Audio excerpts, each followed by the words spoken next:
No programa de hoje, a poetisa Ana Luísa Amaral fala-nos sobre a autora norte-americana Emily Dickinson. Foi, aliás, com uma tese sobre Dickinson que Ana Luísa Amaral obteve o doutoramento em 1996. Dickinson nasce em 1830 e morre em 1886, nos Estados Unidos, numa pequena cidade, de onde de resto não sei, praticamente em vida. Dickinson, em vida, não é conhecida. Completamente desconhecida, ela publica, aliás, publicam-lhe 7 ou 8 poemas,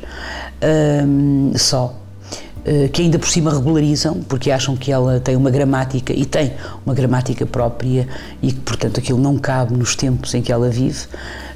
Considerada, dentro da literatura americana, o par do Walt Whitman, um bocadinho mais velho do que ela, um pouco anterior a ela. E se quiséssemos, assim, brevemente definir a poesia de um e de outro, poderíamos usar, assim, uma fórmula que diria que a poesia de Whitman é uma poesia que aspira à totalidade e que a poesia de Emily Dickinson é uma poesia, fundamentalmente uma poesia fragmentada. Whitman, ela não conhece a poesia dele, aliás, ela tem o cuidado de dizer numa carta que nunca leu nenhum livro, nem nenhum poema de Walt Whitman, porque o pai diz que Whitman é disgraceful. E, portanto, ela, como menina, como senhora decente, não leu nunca. O Walt Whitman é muito menos conhecido em Portugal do que Whitman também.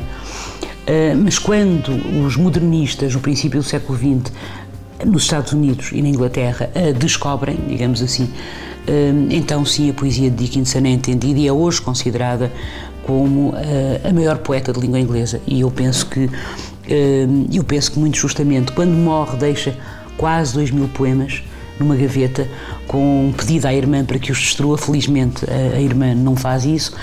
E temos também quase 2000 cartas de Dickinson, que são poemas. A carta mais conhecida, o poema mais conhecido de Dickinson, que é uma espécie de ex-libris, é um poema que começa dizendo "This is my letter to the world that never wrote to me". Eis a minha carta ao mundo que nunca me escreveu. É talvez os poemas mais conhecidos, não é de forma alguma dos meus poemas favoritos. Há poemas muito mais interessantes, julgo eu, que são aqueles em que ela desconjunta por completo a sintaxe. É uma poesia caracterizada pela ambiguidade, na medida em que nela nós podemos encontrar uma pluralidade de leituras. Emily Dickinson, que hoje é lida tanto nos liceus como nas universidades, no caso dos Estados Unidos, ou seja, é muito interessante porque há poemas dela que podem chegar os mais vitorianos, aqueles que se inscrevem mais na linha vitoriana, porque de facto Dickinson escreve, digamos, em 1860 e tal, portanto, na segunda metade do século XIX, não é?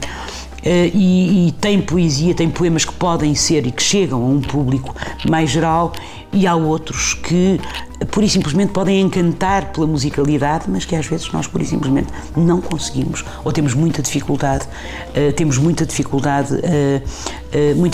em compreender.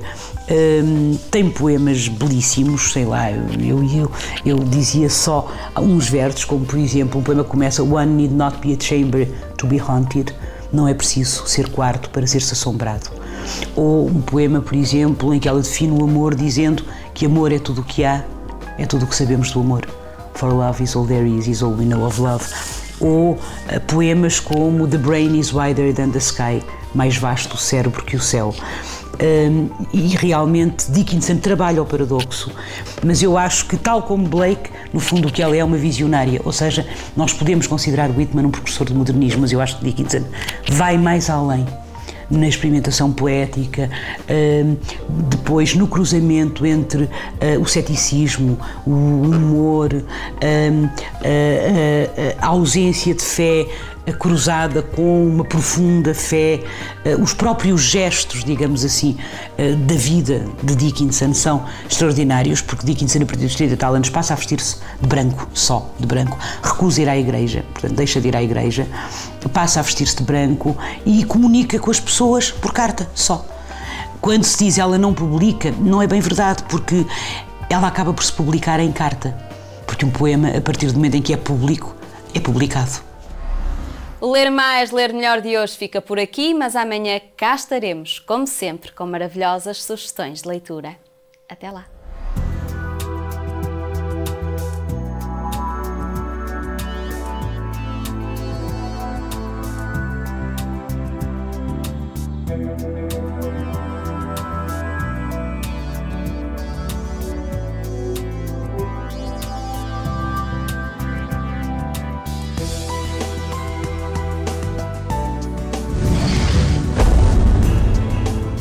Programa apoiado pelo Plano Nacional de Leitura.